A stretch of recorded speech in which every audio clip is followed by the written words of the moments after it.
চিকিৎসার ব্যাপারে বিভিন্ন ধরনের সোশ্যাল মিডিয়াতে, আমি তো সোশ্যাল মিডিয়া দেখার সুযোগ হয় না, আমি দেখিও না, কিন্তু কোনো সময় অনেক গুজব শোনা যাচ্ছে বা অনেকে বেড়ায়। আমি সবাইকে অনুরোধ করব, দয়া করে দেশনেত্রীর এর প্রতি যদি আপনাদের শ্রদ্ধা এবং ভালোবাসার নিদর্শন স্বরূপ বিনীতভাবে অনুরোধ করব, আপনারা দয়া করে যে শর্ট ফ্যাক্ট এটার বাইরে কেউ গুজব ছড়িয়ে মানুষকে দয়া করে বিভ্রান্ত করবেন না, এবং শুধুমাত্র আল্লাহ রাব্বুল আলামিনের কাছে দোয়া করেন আল্লাহর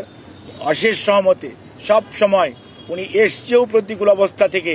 আল্লাহ উনাকে সুস্থ করেছেন। আপনাদের সবার দোয়ায় আমরাও এবার এবং মেডিকেল বোর্ড অত্যন্ত আশাবাদী যে এবারও ওনার যে শারীরিক জটিলতা এটা থেকে আপনাদের দোয়া এবং আল্লাহর অশেষ মেহেরবানিতে ইনশাল্লাহ দেশনেত্রী বেগম খালেদা জিয়া সুস্থ হবেন। আর বিদেশে যাওয়ার যে বিদেশ নেওয়ার যে বিষয়টি সেটি কিছুটা বিলম্বিত হচ্ছে এবং ভবিষ্যতে হয়তো শারীরিক অবস্থাই বলে দিবে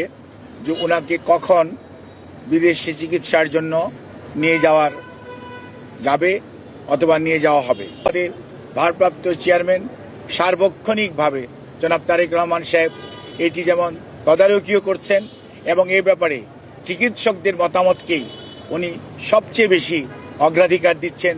দলও সেই অনুযায়ী অগ্রাধিকার দিচ্ছে। কারণ সবচেয়ে বড় কথা মনে রাখতে হবে যে মেডিকেল বোর্ডের সদস্যরা বিগত 6 বৎসর যাবৎ ওনাকে বিভিন্ন সময় যে সেবা দিয়ে এসছেন, প্রতিকূল পরিস্থিতিতেও। আজকে হয়তো পরিস্থিতি কিছুটা বদলেছে, কিন্তু আপনারা সবাই সাক্ষী